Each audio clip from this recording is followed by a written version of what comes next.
when I kind of figured that out, I'm like, how does this happen? Well, literally a decade of work, millions and millions of dollars, people who worked a good portion of their career to make all this happen. And right towards the end, they said, it's not going to work out. And I basically spent the rest of my career trying to answer, why does this happen? And learned that that's actually an asset management problem to solve.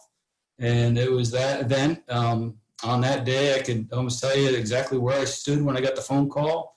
It was like a bolt of lightning. Changed my career, and it took me about probably 7 or 8 years to figure out that I had changed that day. But eventually, I learned more about asset management, and that brings me here today. Fast forward another decade or so, and so I have an opportunity right now. I'm the vice chair of a committee on a strategy to renew federal facilities. For some of those who are familiar with the program there, I mean, everybody's heard about 2 to 4% of PRV is kind of a benchmark in terms of the maintenance money that should be budgeted for a facility portfolio. It's kind of a standard of practice. That was published in a National Academies report 30 years ago. And since then, the Board of Infrastructure and Constructed Environment, in many ways, working with the Federal Facilities Council, there's a relationship there, has published a series of reports over the last 30 years. And we're currently working on the 8th report in that series. The last report was predicting outcomes of investments in maintenance and repair. That was published in 2012. And a seminal moment or seminal aspect of that report was it basically established the need for knowledge-based condition assessments and really made the case that resulted in builder becoming a policy in DoD. So those who work in the facilities environment in the federal sector would be familiar with some of the software systems produced there. So these reports are pretty influential as they evolve. And effectively our problem statements right now, we're nearing completion, authoring the document, is where does this go?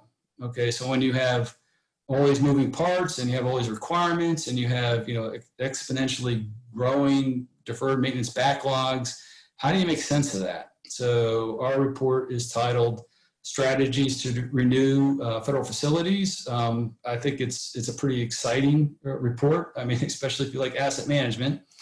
So that will be out soon.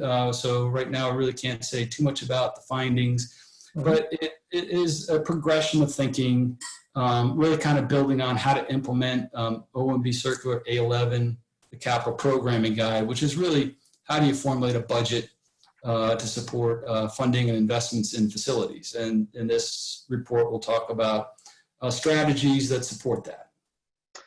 Now let's see, I know there's 2 things you dropped in there. Builder is a software package, right? It is, yep. It's an assessment tool and to some extent a forecasting tool. What are your requirements for maintenance in the future? And I also saw a comment that you said PRV, and not everybody might not know what that is. Good. Yeah. It's we all have jargon. Present replacement value. So when you want to value your portfolio facilities in the federal sector, the typical valuation is called present replacement value, which is meant to be the equivalent on if you bought new facilities for each of your buildings or infrastructure, structures, transportation, roads. It would cost, what would that cost? And that's the present replacement value of an asset. And then, of course, you add that up and you end up with a present replacement value of your portfolio of facility assets. Good. Well, now, so where we got involved was with ISO 55000. And of course, the ALN, is an outgrowth of the US tag to TC 251 for ISO 55000 to help promote management systems approach to asset management. And there's a lot going on with that now.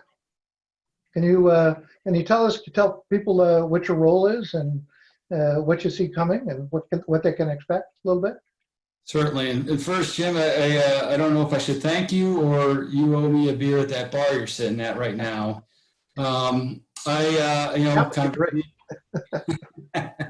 being curious about these things, yeah, I wanted to learn more about it, and of course got to meet you, and got involved with ALN very early on, and was also introduced to ISO 55000, which is a management systems standard on asset management. Most people are probably more familiar with ISO 9000 on quality management, but today there's about 80 standards, maybe about 15 or so specific areas where these standards kind of define just workings of how a management system works.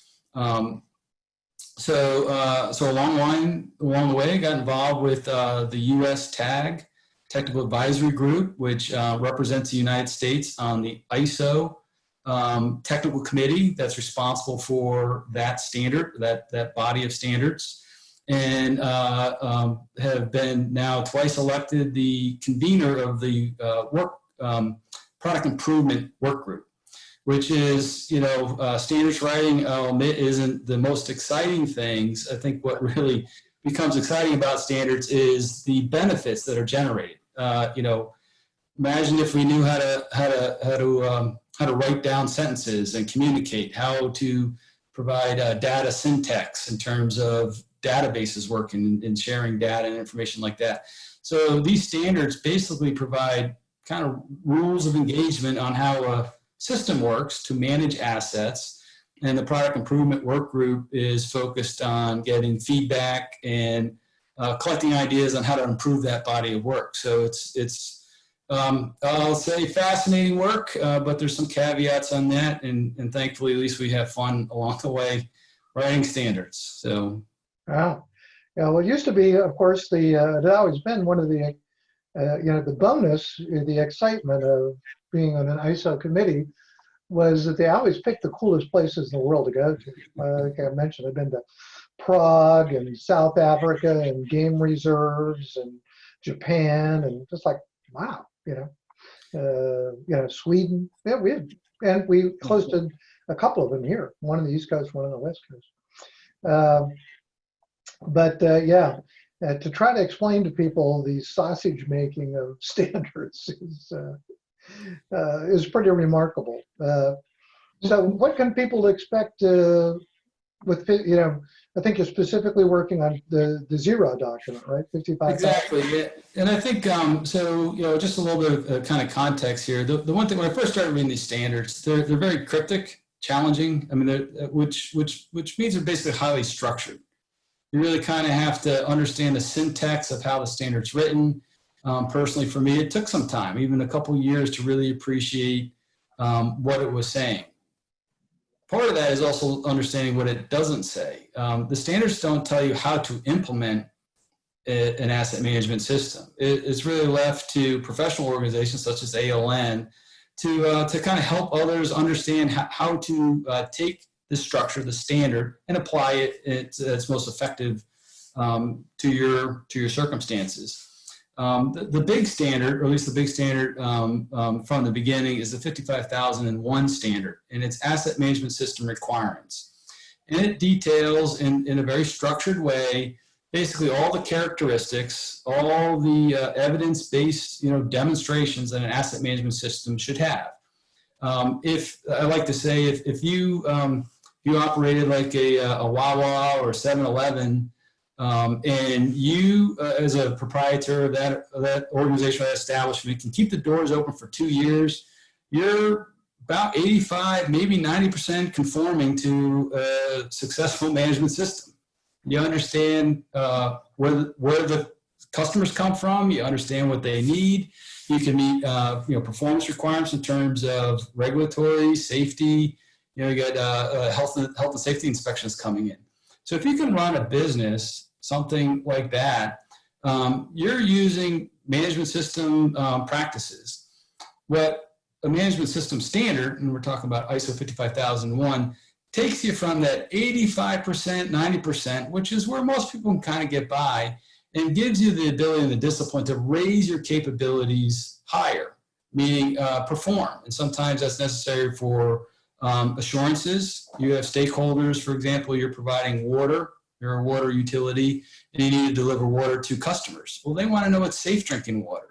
They want to know that you're making good use of what you're charging them, meaning you're investing in that infrastructure for the future. And there's obviously a lot of examples where that doesn't happen. So asset management becomes a big, important part of the circumstance.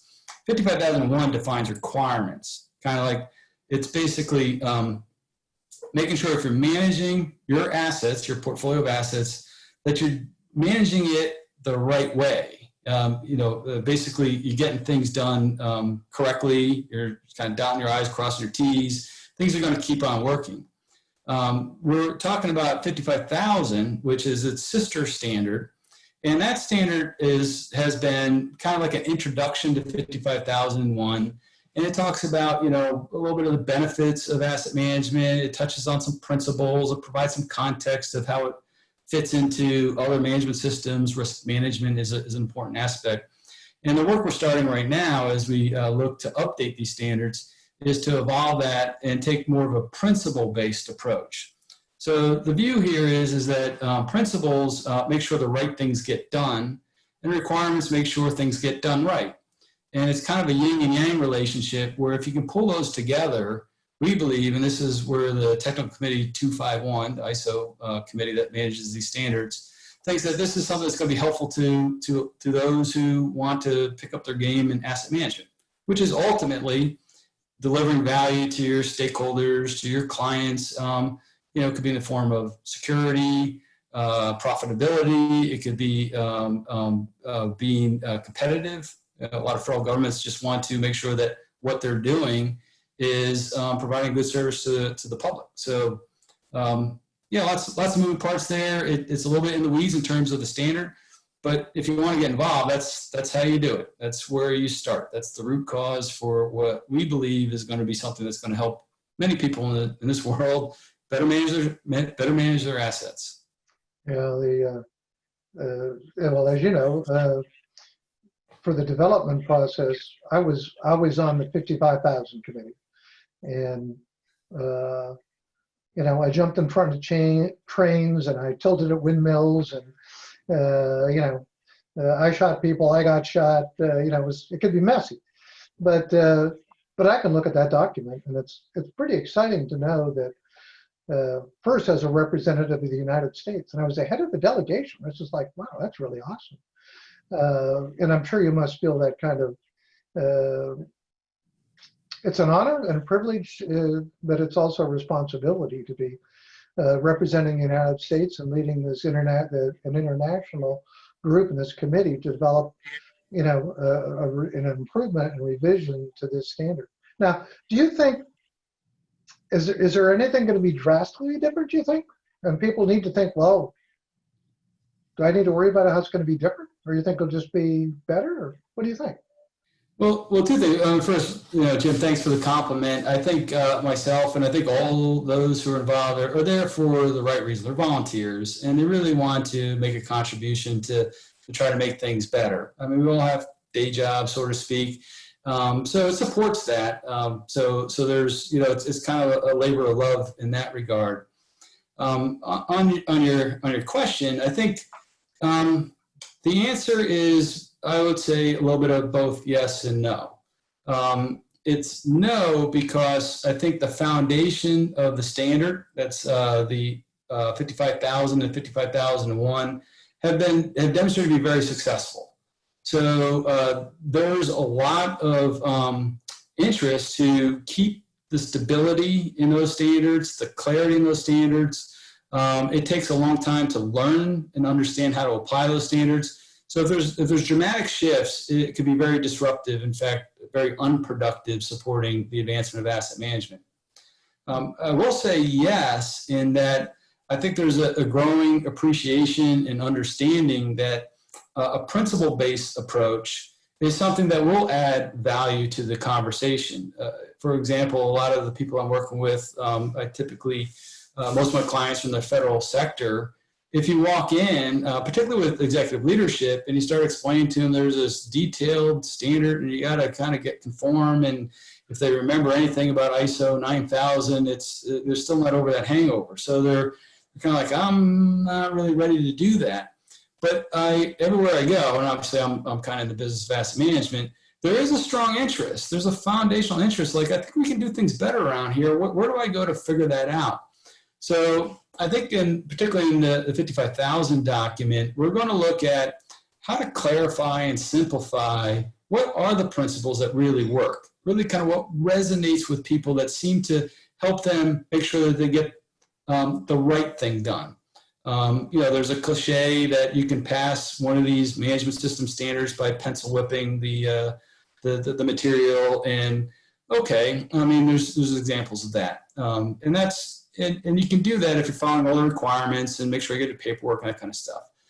But I think together, I think there seems to be a growing understanding and agreement that balancing, how to do things right with getting the right things done is a good formula. So I think the area where I think there will be some progress made is clarifying what are the principles that make these things work, and try to move forward from there.